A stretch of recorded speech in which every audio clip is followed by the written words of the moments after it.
Salut Laurent. Coucou Hélène. Ça va? Ça va bien et toi? Ouais, est-ce que tu peux m'expliquer qui tu m'as mis là à côté de moi comme petite mascotte?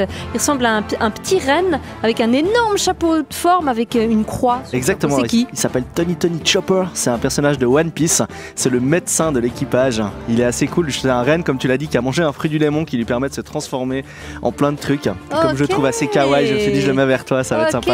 Bah, je vous rappelle encore auditrices et auditeurs que vous pouvez vous brancher sur l'application Couleur 3 ou sur couleur3.ch pour voir les images qui vont avec le son. Laurent, de quoi on parle cette semaine? Alors aujourd'hui on a un gros programme, on va faire un petit tour des sorties de la semaine, mais je vous ai vraiment trié le meilleur pour pas qu'on perde trop de temps. Après on revient sur un phénomène qui est rentré dans le langage, notre langage courant, mais qui a été un peu détourné, c'est les kamikazes, ces fameux guerriers japonais pendant la Seconde Guerre mondiale. Et on finira avec la cité interdite en Chine, un monument assez fabuleux et assez grandiose. Yata! Alors on commence, Yata, tu l'as dit, avec les sorties manga incontournables et essentielles de la semaine. Oui Hélène, et comme j'ai dit, vu notre programme plutôt chargé ce matin, j'ai sélectionné 3 mangas qui m'ont vraiment beaucoup plu cette semaine. Le premier c'est Zero chez Pika Graphics, publié au début des années 90. Ce seinen de Taiyo Matsumoto, l'auteur du magnifique Hammer Béton, je sais pas si t'avais vu, nous plonge dans le monde de la boxe. Côté scénario, Zero est un champion de boxe invaincu depuis toujours. Il cherche désespérément un adversaire plus solide, tu vois un peu l'idée, pour satisfaire sa soif de boxe, qui est sa seule raison de vivre en fait. Il trouve sur son chemin Travis Ball, un jeune boxeur mexicain très prometteur. L'auteur joue avec la notion de temps le long des pages et nous offre un combat dantesque étalé sur plusieurs chapitres qui s'allongent à mesure que les rounds s'enchaînent. Ce manga, c'est un véritable hypercut qui nous met KO, vraiment. Et l'ovni de la semaine, c'est Mimikaki. Alors prépare-toi Hélène, c'est un manga sur la surprenante tradition du curage d'oreilles au Japon, édité par le Lézard Noir. C'est quoi ce truc? C'est complètement fou. Alors chaque pays a ses traditions, moi je juge pas, si certaines sont chouettes, d'autres surprenantes, il y en a d'autres plutôt dégueu, comme le Mimikaki justement, donc le nom déjà s'invente pas. En fait c'est ce bâtonnet en bois ou en métal à l'extrémité recourbée qui permet de se faire curer les oreilles par quelqu'un d'autre. Véritable institution au Japon, il y a des salons de Mimikaki un peu partout, c'est assez dingue. Okay. Donc du coup le mangaka Yaro Abe nous fait découvrir avec poésie et humour et subtilité cette étonnante pratique à travers 9 histoires courtes touchantes, comme quoi on peut faire des histoires mangas, à peu près avec tout quoi. Et tout et n'importe quoi, c'est clair. Et pour finir Hélène, un manga qui pourrait te plaire, j'en suis sûr, c'est le premier tome de Blue Giant chez Glénat, un manga sur la musique et plus particulièrement le jazz.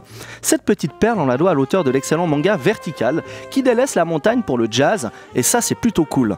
Pour le cadre, Dei Miyamoto, un étudiant qui accumule les petits jobs pour amener de quoi vivre à son papa et à sa petite sœur, est passionné de jazz depuis petit. Tous les jours avant de rentrer à la maison, il joue de la trompette sur les berges de la rivière. Son rêve, devenir un géant du jazz et vivre de la musique. Alors malheureusement, la réalité est très différente. Ses camarades se moquent un peu de lui et son talent n'est pas vraiment reconnu. Le chemin est encore long pour réussir, mais il va rien lâcher. Moi, ce manga, il m'a vraiment bluffé, Hélène. Tu as les notes qui sortent du livre au fur et à mesure que tu le lis. Tu t'attaches complètement à ce personnage Dai qui veut tout faire pour réaliser son rêve. Ça s'adresse autant aux amateurs de musique qu'aux autres. C'est vraiment un super manga. D'accord, ça s'appelle Blue Giant. Avant, on écoutait Bob Marley et j'étais en train de me demander est-ce qu'il existe un manga par exemple sur Bob Marley? Alors pas sur Bob Marley, mais un manga qui parle du reggae où il y a un personnage qui est très inspiré de Bob Marley. Et c'est justement un personnage qui vient de Jamaïque, qui débarque au Japon avec sa culture reggae et qui va tomber sur un groupe de jeunes qui se cherchent encore un peu musicalement.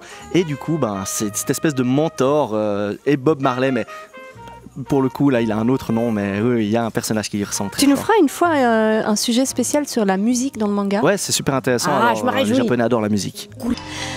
Laurent, ce matin, tu nous parles d'un mot qui est rentré dans notre dictionnaire, dans notre vocabulaire et dans beaucoup des événements de l'actualité aussi, mais qui au fil du temps a perdu son sens premier. Ce mot, c'est kamikaze. Ouais Hélène, j'avais envie de revenir sur l'histoire de ces fameux kamikazes japonais, ces pilotes d'avion qui se suicidaient en balançant leurs avions contre la flotte ennemie. Une image impressionnante qui véhicule, par son côté hyper radical, beaucoup de mythes et de fantasmes. Pour la culture populaire, le mot est associé à l'attaque de Pearl Harbor sur l'archipel d'Hawaï en 1941 contre les Américains. C'est vraiment ce qui revient tout de suite à l'esprit des gens. Mais en fait, le concept de kamikaze existe depuis bien plus longtemps. C'est juste qu'il n'est jamais parvenu dans la culture occidentale avant ça. Alors déjà, kamikaze, ça veut dire littéralement dieu du vent ou vent divin en japonais, mais la traduction moderne voudrait plutôt dire unité d'attaque spéciale du vent, le côté guerrier du truc. On peut le découvrir pour la première fois en 720. À cette époque, il désigne tout simplement le vent, mais pas n'importe lequel, celui qui s'ouvre sur la région d'Ise et le sanctuaire d'Amaterasu, la déesse du vent. C'est super précis. Ouais, super précis, t'as vu ça? On le retrouve ensuite à l'époque d'Edo. Tu sais, c'est cette grande période qui s'étale de 1600 jusqu'au 19e siècle. Là, il change de sens. Il désigne des typhons envoyés par les dieux qui auraient mis en déroute la flotte ennemie, en l'occurrence celle de Kubilai Khan, et stoppé du coup les tentatives d'invasion mongole. C'est cette origine qui a donné son sens au mot moderne kamikaze. Mais la marine impériale met bien plus de temps à s'approprier ce mot. D'ailleurs, les kamikazes ne vont pas tout de suite être qualifiés de kamikazes, si tu vois ce que je veux dire. Je suis pas sûr que je vois, mais tu vas m'expliquer. Ouais, au départ, ils étaient appelés des Tokotai, de nom de leur unité aérienne, et c'est seulement en 1944, donc 3 ans après l'attaque de Pearl Harbor, que le terme kamikaze a été reconnu et employé pour la première fois. D'accord, qui les a baptisés alors, kamikazes? Alors c'est le général et ministre de l'armée Tojo Hideki, aussi qui rédige un véritable code de conduite des combattants dans lequel il dit ceci: il n'y a pas plus grande honte que de tomber vivant aux mains de l'ennemi. Tu vois un peu l'endoctrinement et l'état d'esprit d'alors. Oui, je vois bien. J'aimerais surtout bien savoir ce que les pilotes pensaient de cette doctrine, eux. Eh bien, ils n'ont pas vraiment eu le choix, hein. Les pilotes choisis pour intégrer cette unité ne l'ont pas été de manière volontaire. C'est la pression hiérarchique et la crainte qu'un refus affecte la réputation de leurs proches et les déshonneurs qui les font accepter ces missions suicides. Vous êtes l'élite des pilotes de l'Empire. Honneur et discipline. 29 appareils sont portés disparus. A-t-on vraiment choisi d'être ici? Je me rappelle les doutes, la peur. Ces mots feront le déshonneur de ta famille. Je me rappelle ces heures à attendre l'ultime assaut. Alors pour l'état-major japonais, le but de ces actions suicides n'est pas de causer de gros dommages sur les navires de guerre, mais plutôt de provoquer chez l'ennemi une psychose sans précédent et de faire durer le conflit. Voilà, donc on compte sur le côté incontrôlable, imprévisible et sur la panique que ça va susciter chez l'ennemi. Exactement, hein. Le problème c'est que c'est très coûteux en vie humaine, mais surtout aussi en avion. Après de nombreuses attaques suicides, la flotte japonaise manque très vite d'appareils et plus encore de pilotes expérimentés. Peu importe alors, hein, le commandement affecte du coup des débutants, des mauvais pilotes pour ces missions. En travaillant sur le papier, j'ai trouvé des images d'archives où on voit quasiment des mômes d'à peine une douzaine d'années qui sont engagés pour aller se jeter sur ces avions. Même certains, sur les dernières heures de la guerre, n'auraient même pas eu 1 heure de vol, seraient montés directement dans un cockpit pour aller se balancer à la mort, quoi. Tu vois, ils en étaient arrivés à un tel point de manque de main-d'œuvre, c'est assez hallucinant. Et d'ailleurs, en parlant de manque de main-d'œuvre, les historiens estiment qu'environ 4000 pilotes kamikazes ont été sacrifiés durant la guerre pour seulement 14% de cibles touchées. Voilà, on peut carrément parler de fiasco, c'est pas super efficace. Moi je croyais que les kamikazes c'était vraiment quelque chose qui avait été éprouvé et que c'était radical. Eh ben pas du tout, hein. On a voulu faire croire que les pilotes étaient des samouraïs modernes, regardant la mort en face jusqu'au bout, mais c'est totalement faux. L'une des explications de ce faible taux de réussite, c'est que les avions dépassaient souvent les navires ciblés à cause du poids de la bombe. Ils allaient aussi souvent trop vite et la vraie raison aussi c'est qu'ils fermaient les yeux avant l'impact parce que il faut quand même en avoir, tu vois, pour se jeter, et donc du coup on est loin de cette image un petit peu vraiment du samouraï qui était dans son avion, et du coup le fait de fermer les yeux les faisait souvent manquer de cible. Je ne sais pas combien de gens j'ai pu tuer. Des personnes qui, au moment de fuir, avaient une expression sur le visage, qui me suppliaient d'arrêter, qui appelaient à l'aide.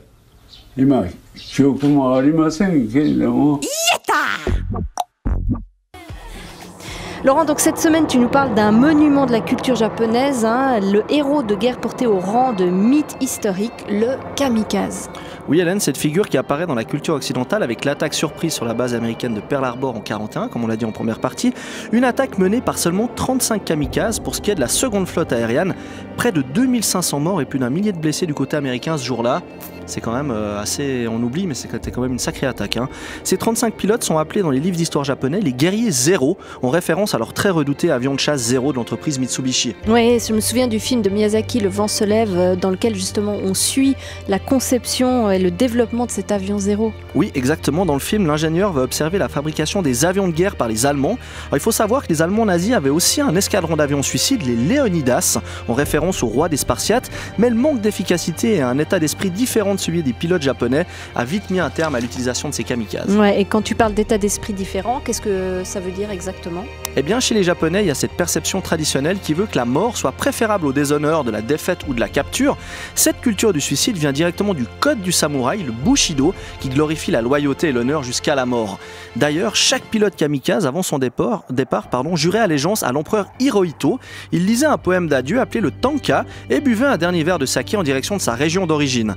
Avant de se jeter sur l'ennemi, le pilote poussait un cri de guerre, comme à l'époque des samouraïs, afin de se donner du courage, le fameux Banzai, qui signifie longue vie à sa majesté l'empereur. Donc Banzai, ça veut dire longue vie à sa majesté l'empereur. C'est vachement court comme nom finalement pour contenir tout ça. Ouais, alors oui, bon, c'est facile de dire quand on ne sait pas qui criait Banzai avant de se jeter, mais est-ce qu'on le sait, c'est prouvé, on a des enregistrements que les gens criaient vraiment ça avant de mourir? Non, mais justement, ça revient à ce qu'on disait avant, ils fermaient les yeux. Les historiens disent qu'il n'existe aucune preuve tangible comme quoi il poussait ce fameux cri Banzai. Alors dans les propagandes, ça faisait très bien, on voyait un pilote de chasse crier Banzai et foncer contre l'ennemi, mais en réalité, on n'en sait rien et ça casse un petit peu plus encore les reins à cette idée nationaliste et surtout à cette image du samouraï volant.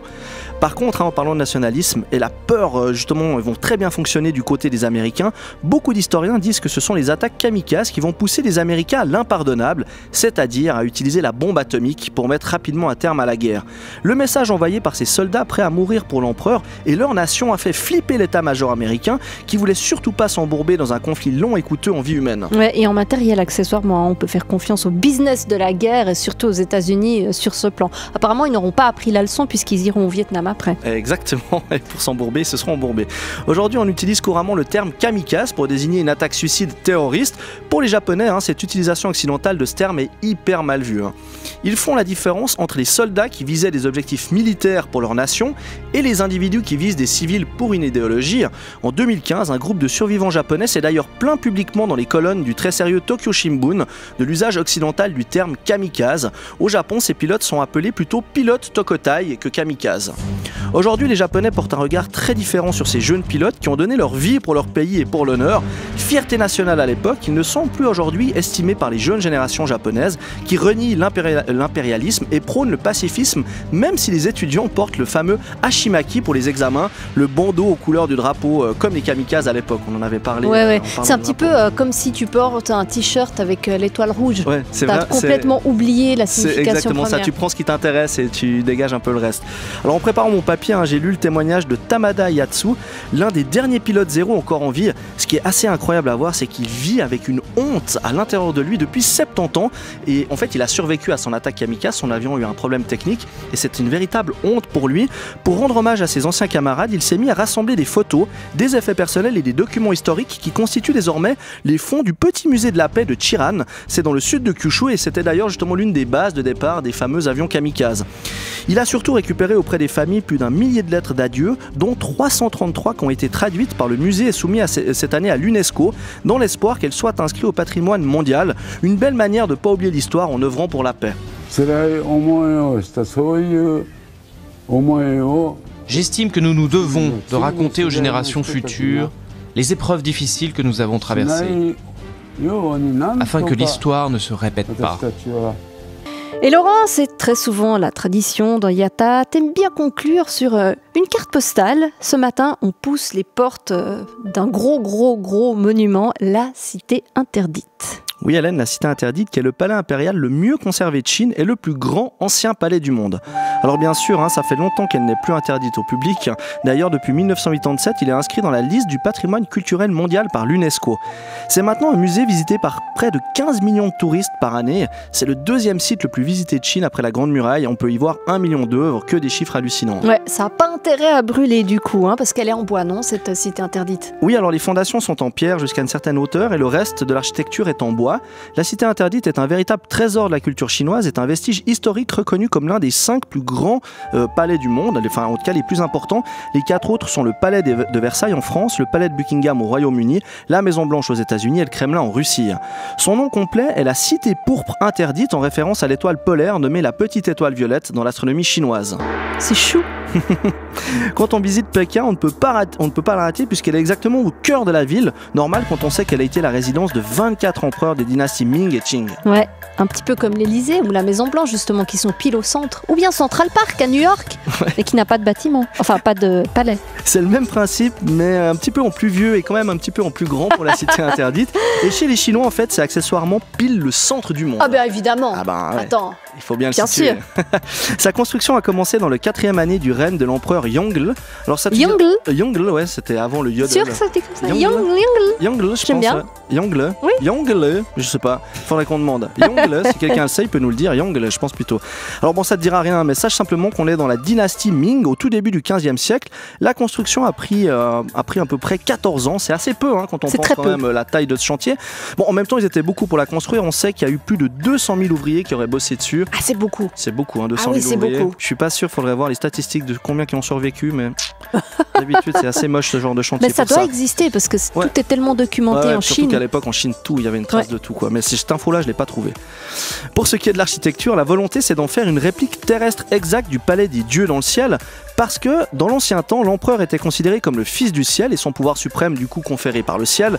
Donc c'était logique qu'il ait un peu les mêmes appartements que là-haut. Bah, tu vois ici, le studio de Couleur 3, c'est la réplique terrestre du dieu de la radio. Voilà, exactement, on a fait pareil. Ouais, on est raccord. Et alors c'est là qu'entre en jeu l'adjectif interdite. Pas question de laisser entrer n'importe qui dans le ciel, tu t'imagines. Bien sûr. Mais jusqu'en 1924, année où elle a été ouverte au public, personne d'autre que l'empereur et sa cour n'avaient le droit de s'en approcher, ni même de la regarder. Vu la taille du truc, c'est quand même un peu chiant. Oui. Mais bon, en fait, les rois, c'est un petit peu tous les mêmes. Entre Louis XIV et ton empereur chinois, c'est tous des mégalos complets, ces gars. Ouais, mais alors lui, c'est tu crois pas si bien, lui, c'est le top du top mégalo. Alors je te fais juste l'état des lieux des 720 000 mètres carrés de la totalité de la cité interdite. S'il te plaît. 90 palais, entourés de 980 bâtiments. Selon la légende, 9 999 pièces, mais en réalité, il y en a 8 704, je les ai toutes comptées. Oui. Tu fais comment pour trouver tes clés dans un bâtiment pareil, dans un endroit pareil? Alors l'avantage, c'est quand t'es empereur du ciel, t'as un peu de personnel qui bosse pour toi. Maintenant, ma question, c'est que je t'ai fait l'état des lieux, tu signes, le bail est prêt? C'est prêt. C'est bon? Ouais. Tu risques de t'en sortir? Ouais, c'est bon, c'est bon. Bon, alors tu vas me dire pourquoi avoir menti sur le nombre de pièces, ça s'explique par le fait que selon la tradition, seuls les dieux avaient le droit de construire un palais comprenant 10 000 pièces. Donc du coup, tu vois, eux, ils ont fait, on en fait 9 999 pour pas faire ces dieux. Mais c'est surtout aussi que le chiffre 9 est symbole de longévité, donc ça fait mieux de dire 9 999 que 8 704. Et le nombre 10 000 représente symboliquement l'infinité, donc l'infini qui n'est réservé qu'aux dieux. Bien sûr. Ah bah écoute, Laurent, toi tu y es allé à cette cité interdite, raconte-moi. J'ai vu surtout les touristes, parce que c'était assez impressionnant. Bon, ce qui est impressionnant, c'est quand tu arrives de loin, tu vois cet énorme bâtiment, qui est vraiment au centre du monde. J'ai été au centre du monde, mais non, il y a vraiment beaucoup de monde et c'est d'ailleurs un des gros problèmes. Ils aimeraient limiter, là je t'ai parlé de 15 millions de visiteurs, ils aimeraient passer à 12 millions parce que évidemment le bâtiment commence à avoir les stigmates de ça et je t'avoue que c'était pas le truc le plus agréable que j'ai eu à visiter dans ma vie parce qu'il y a vraiment beaucoup de monde. Mais comment tu fais pour éviter en fait de la voir, tu vois, si t'avais pas le droit de la regarder? Ça c'est vraiment le C'était pas possible. Je pense pas, je pense que tu te crevais les yeux. Ouais, ou tu regardais par terre puis tu te cognais contre. Mais ça devait être ça en fait, je pense que tu devais regarder par terre, il y avait tout ce côté, après il y a aussi tout le côté un peu mythe et légende, mais c'est vrai que en Chine, tout ce qui était impérial, les dieux, il y avait vraiment, c'était le côté, les yeux humains sont pas assez purs pour regarder et vu que l'empereur était le chaînon manquant entre Dieu et l'homme, je pense qu'il y avait vraiment tout un mythe autour de ça, mais c'est pas évident parce que quand tu arrives à Pékin, c'est la première chose que tu vois. Ok, écoute, merci pour le tip et puis merci surtout pour cette carte postale.